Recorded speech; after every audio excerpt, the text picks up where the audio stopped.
Assalamualaikum warahmatullahi wabarakatuh. Untuk hari ini saya akan menjelaskan hubungan intelektualisme, spiritualisme, dan filsafat. Jadi di sini sebenarnya ada hubungan ya antara kita memiliki intelektual dan spiritual. Jadi intelektual bagaimana pola pemikiran kita, dan spiritual dikarenakan apa? Kita sebagai negara bertuhan ya. Jadi di situ sesuai dengan Pancasila dengan sila pertama dan hubungannya dengan suatu filsafat. Oke, pembahasan hubungan intelektualisme, spiritualisme, dan filsafat ini memerlukan suatu kesadaran pemikiran kita ya. Jadi sebagai hakikat manusia, kita akan memberikan sebuah gagasan kuat terkait intelektual manusia, spiritual manusia dalam berfilsafat. Jadi terkadang kita membuat suatu pemikiran itu ada hubungannya gak antara agama dengan pemikiran, atau pemikiran dan agama itu tidak ada hubungan. Jadi itu yang memperkuat kita dalam melakukan suatu filsafat atau disebut dengan pemikiran. Nah, jadi di sini dampak dari seorang yang sedang mengoptimalkan pikirannya melalui filsafat akan mempengaruhi intelektualitas dan spiritualitasnya. Jadi di sini filsafat itu akan mempengaruhi kita dalam intelektual, pola pikiran kita, dan spiritual. Bagaimana kita mengilhami suatu agama.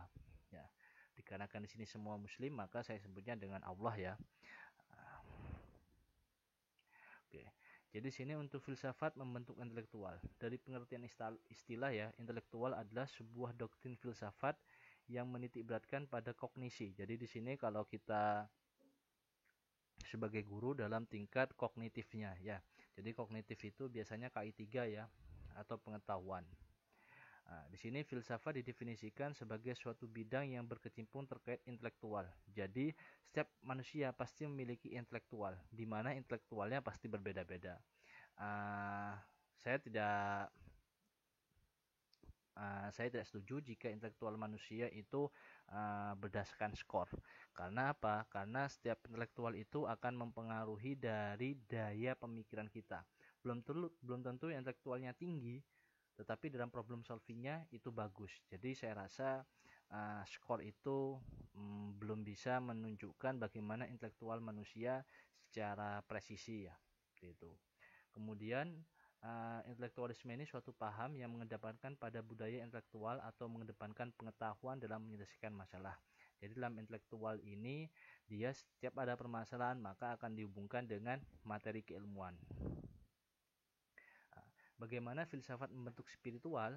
Jadi di sini apabila manusia berfilsafat terus bertanya terkait hakikat keberadaan itu, maka dia akan menemukan Tuhannya. Ya, jadi di sini di Islam, Imam Ghazali ya, salah satu imam besar di agama kita, menjelaskan bahwa mengenal diri adalah kunci mengenal Allah. Jadi saat kita mengetahui diri kita, berarti kita mengenal Allah. Orang yang mengenal dirinya akan menyadari keterbatasan yang dimiliki, dan akhirnya dia akan meyakini dengan sepenuh hati bahwa ada kekuatan lain, yaitu Tuhan yang Maha Kuasa di balik segalanya.